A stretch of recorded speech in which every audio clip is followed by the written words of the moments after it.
Hey, what is up, you guys, and welcome back to my channel. For those of you who do not know, my name is Peyton, and today I decided that I wanted to do a little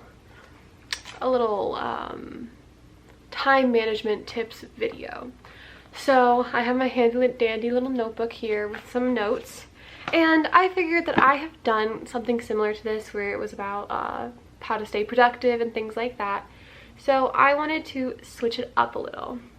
And this time, I asked some of my friends for their tips. I still have some from me, but I wanted to get other people's opinions as well.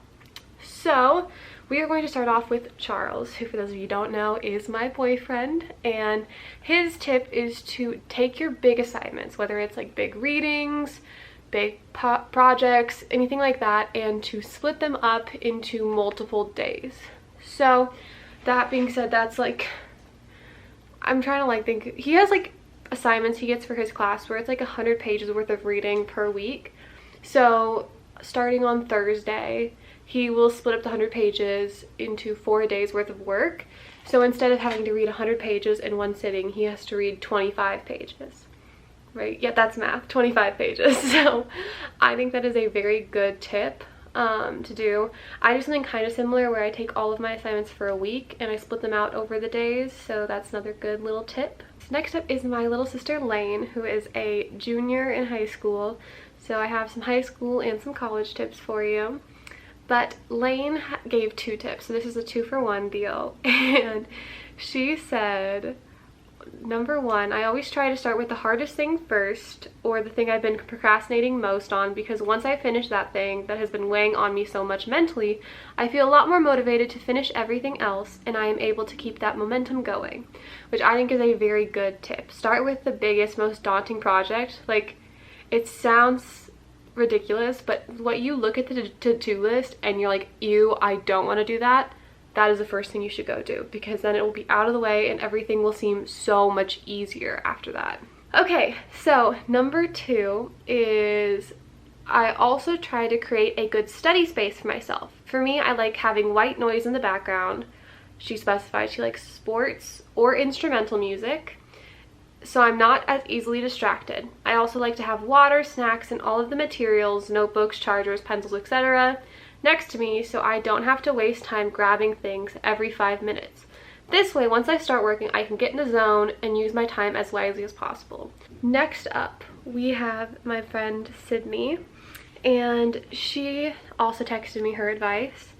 And she said, for me, the best way I manage my time is by sitting down at the beginning of every week and highlighting my agenda book with all of the work I have to do that week. That way I can schedule in time off for mental health, and I can make sure everything I have to do is accounted for. I'm a sucker for highlighters and colors, which you should know if you follow us.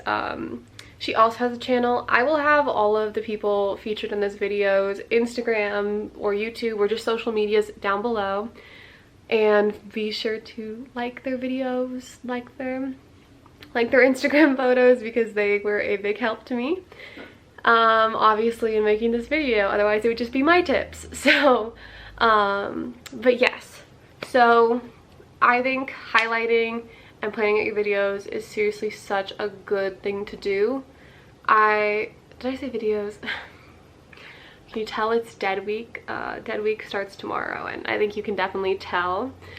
But what I was trying to say is highlighting and having specific colors for your classes and activities can really help to make sure that you stay on top of things, because the biggest part of time management for me is being prepared and being in the know and just making sure that you triple, double, quadruple check. I did that in a weird order, but you know the drill. Quadruple check that you have everything you need. Okay, now to end the video, we are going to go through 2 of my tips. And I've talked about some other tips before, so if you want, I'm going to put a little card. I think it'll actually be over on this side. One of these sides, one of these corners will have a card to my How I Stay Productive video. So I would recommend checking that out as well. And the 2 tips I want to share in this video is to time block. And that can mean a lot of different things to a lot of different people.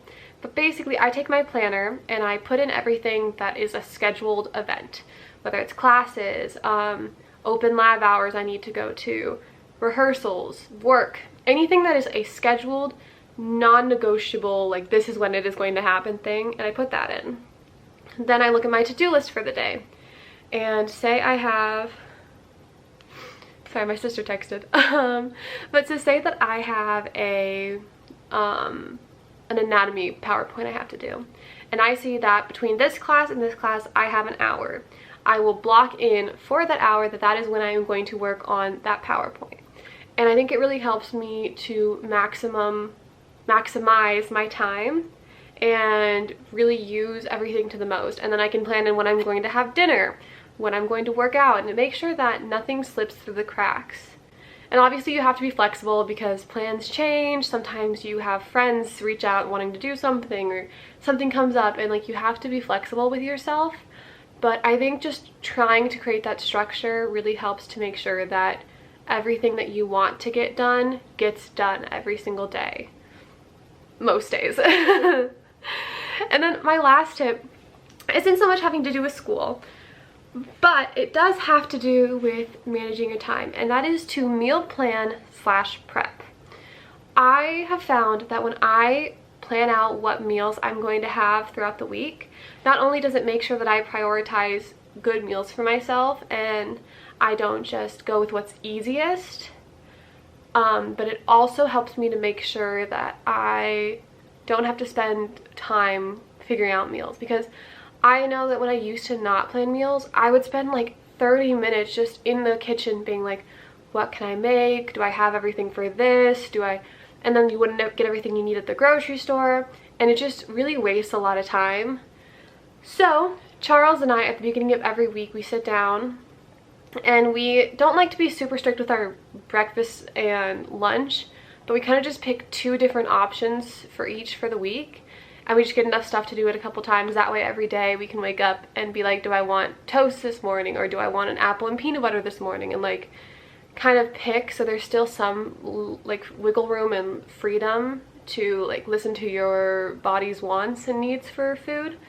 And then for dinner, we plan out what we're gonna have based on what we have in our fridge still from the grocery week before, and what we think we will be able to fit in with our schedule.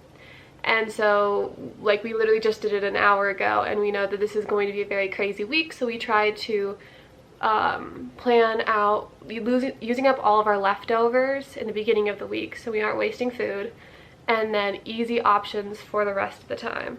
Alrighty guys, so I hope that you enjoyed this video. I know that it's a little different than my typical vlogs that I normally do, but I do hope you enjoyed it. And if you have any other tips that you want to hear from me or that you would like to share, comment those down below. And comment down below if there's any other videos related to this sort of thing that you want to see from me. Oh, and as always, subscribe, comment, like the video, all the things, you know the drill. And yeah, I'll see you guys next time. Bye.